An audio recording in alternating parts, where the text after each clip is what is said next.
Avant de devenir duchesse de Sussex, et avant même de devenir l'interprète de Rachel Zane dans Suits, Meghan Markle a multiplié les petits rôles au cinéma et aussi à la télévision, ce que beaucoup ont pu oublier.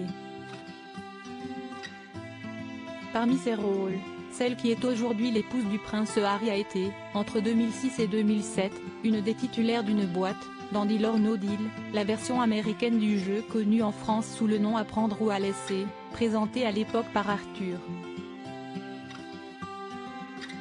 Si, en France, les boîtes étaient ouvertes par de futurs candidats au jeu, aux États-Unis, c'était alors des femmes qui étaient mises en avant pour leur physique et qui étaient assignées à ce rôle.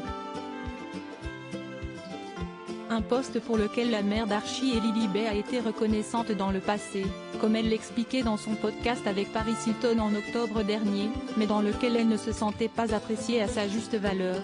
Je n'aimais pas me sentir obligée d'avoir une apparence et peu de substance, et si est ce que j'ai ressenti à l'époque, être réduite à cet archétype spécifique, le mot bimbo avait-elle alors expliqué. Plusieurs mois plus tard, un article de nos confrères américains de Page 6 ce jeudi 25 mai a relayé les propos de Lucas Green, l'ex-patron de l'époque de Meghan Markle, qui a réfuté le terme utilisé par la duchesse, mais qui a également assuré que le format de l'émission avait évolué en plus de 15 ans. Beaucoup de travail a été fait pour moderniser ce format et s'assurer qu'il représente les valeurs de notre entreprise et plus largement, de la société, a-t-il expliqué. Des propos et un refus de la version de Meghan Markle validée par d'autres membres de l'équipe de l'émission, notamment une autre modèle qui occupait le même rôle que la duchesse ou encore la styliste de l'émission. Un ressenti de Meghan Markle compréhensible, mais à l'évidence, pas forcément partagé par toutes et tous.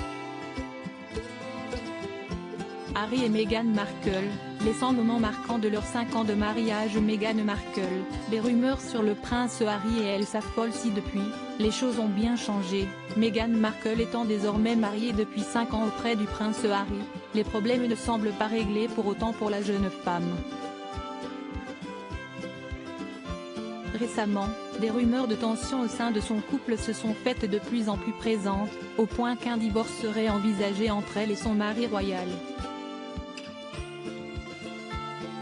Mais ces rumeurs font face également à d'autres bruits de couloir laissant entendre cette fois-ci que le couple irait bien et serait même prêt à collaborer à nouveau avec Netflix, plus de 6 mois après leur premier documentaire, pour donner de nouveaux détails sur leur vie royale, lorsqu'ils vivaient à Londres. Une information qui risque de refaire trembler les murs de Buckingham Palace. Crédit photo, Backgrid UK.